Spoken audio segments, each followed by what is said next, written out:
in Afghanistan, as we're hearing from families, friends, and communities, people feel besieged by a terror group as their government. People are absolutely terrified for their lives. The speed with which this has happened has been described as astonishing and shocking.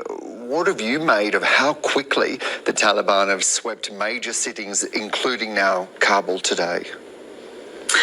It has been shocking for everybody. I mean, there were reports that Kabul would fall in 60 to 90 days, but it fell actually in less than 24 hours. So it is actually shocking. It's really hard for the public outside Afghanistan to take, but also importantly for the population inside Afghanistan. Where they feel absolutely besieged and surrounded by the Taliban.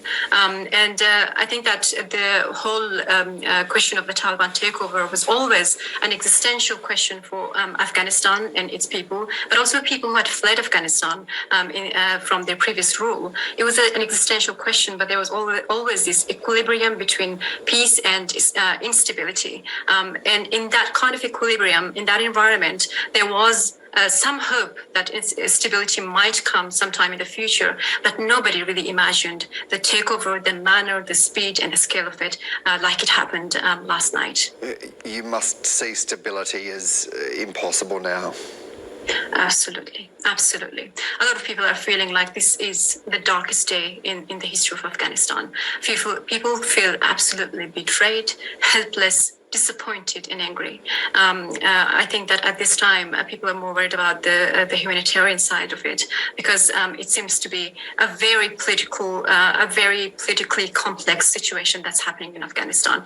And the Taliban's atrocities have not been forgotten from their previous ruling, let alone people actually feeling like they have recovered from the traumas that were inflicted on them. People who had been subject to mass massacres, especially the minority groups that were massacred. And actually, coincidentally, on 8th of August, it was the 23rd anniversary of the Mazar-Sharif massacres of Hazaras, where actually over 7,500 people actually got massacred ruthlessly and indiscriminately.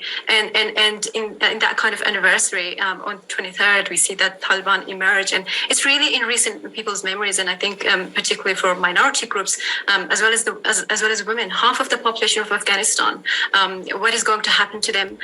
What will be the aftermath of a Taliban terror group governing people's lives? It's a very terrifying future that awaits people. That's the perception of people inside and outside Afghanistan. Shukufa, you mentioned there about people feeling betrayed and angry. Is that towards the, now seemingly ousted Afghani government, or is that to Western forces who have left? Who is that aimed at?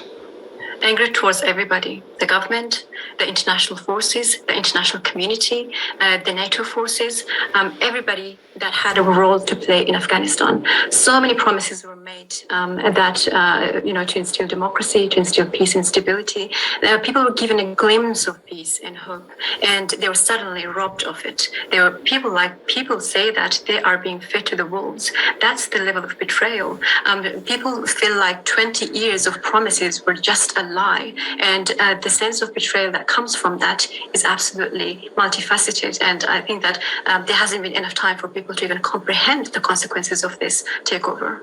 Well, we're hearing, especially from Australian government had been directly involved in sort of the intervention in Afghanistan, both in combat forces but also in rebuilding of Afghanistan and peace and development. And people had expectations, at least from the international community, to maintain the gains that were made in 20 years. A lot of blood and sweat were spent actually gaining those, perhaps minimal civil liberties. But now all of that is gone. If people feel like this is year zero, really, we have gone so backwards, at least by 200 years, if Taliban has to stay.